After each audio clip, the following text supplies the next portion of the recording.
Bienvenue sur Nabdembe, n'ayons pas peur des mots bibliques, la chaîne qui vous dit tout sans tabou. Aujourd'hui, le mot sera adultère. Eh oui, dans la parole de Dieu, il y a ce mot adultère, la parole de Dieu nous en parle. Euh, un premier verset tout de suite dans le livre de Matthieu, chapitre 5, verset 32. C'est Jésus qui parle et qui dit ceci. Mais moi je vous dis que quiconque aura répudié sa femme, si ce n'est pour cause d'adultère, il l'a fait devenir adultère, et quiconque se mariera à la femme répudiée commet un adultère. Vous voyez ici dans ce verset, il y a 3 fois le mot adultère.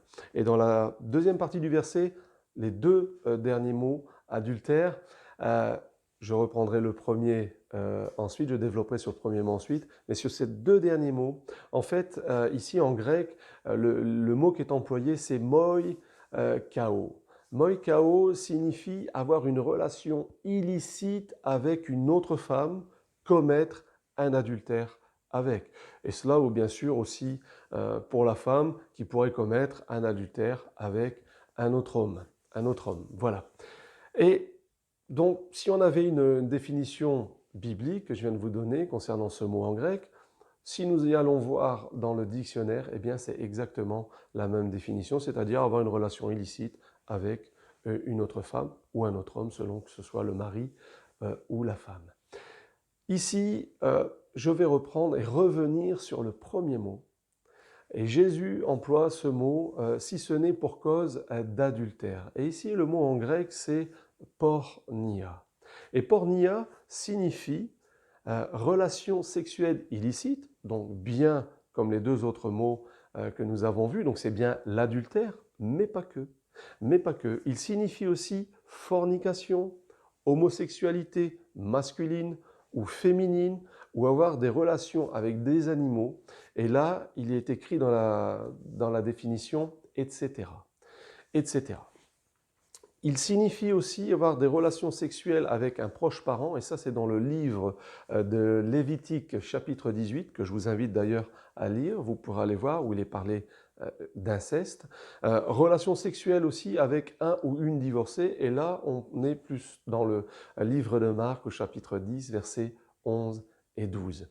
Et ce mot pornia que Jésus emploie, il y a cette forme qui signifie aussi fornication.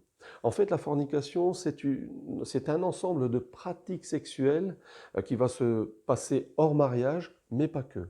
Il peut être aussi, ça fait partie par exemple, la masturbation, la luxure, voilà, définissent un peu ces pratiques sexuelles. Ici, nous avons aussi, selon les différentes versions, le mot qui sera employé dans les versions que nous avons ici. Là, c'est adultère qui a été pris, mais il pourrait y avoir aussi infidélité, immoralité sexuelle, fornication. Nous voyons bien que c'est un mot qui est fort, que Jésus emploie, et aujourd'hui, nous pourrions rajouter, comme à l'époque, de Jésus où il a dit ce mot, où il a employé ce mot, c'est, je veux revenir sur le etc. Etc, ça veut dire que la liste, pour moi, la liste n'est pas exhaustive. Dans le sens où aujourd'hui, nous pourrions rajouter par exemple le mot pornographie, nous pourrions rajouter le mot par exemple prostitution, c'est pas dit. Dans d'autres versions, bien sûr, adultère, il y aurait le mot prostitution, prostitution sacrée ou pas d'ailleurs. Nous pourrions aussi parler de zoophilie, hein, c'est un peu dit tout à l'heure quand je l'ai lu, relation avec des animaux, c'est ça, viol, etc., etc. La liste n'est pas exhaustive. Jésus ne choisit pas ce mot au hasard. Euh, il prend ce mot pornia qui signifie bien plus que adultère, bien plus que adultère.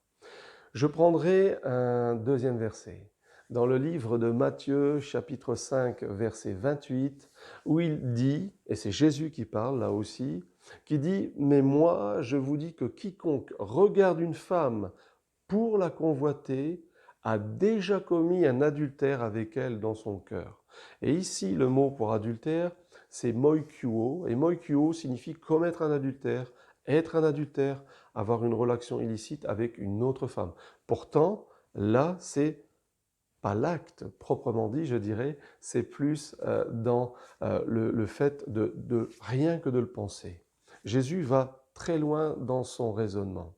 Alors je dirais ceci, n'ayons pas peur des mots bibliques et n'oublions pas que toute parole est inspirée et utile pour nous enseigner, pour nous convaincre, pour nous reprendre et pour nous instruire dans la justice. C'est un verset qui se trouve dans 2 Timothée 3,16.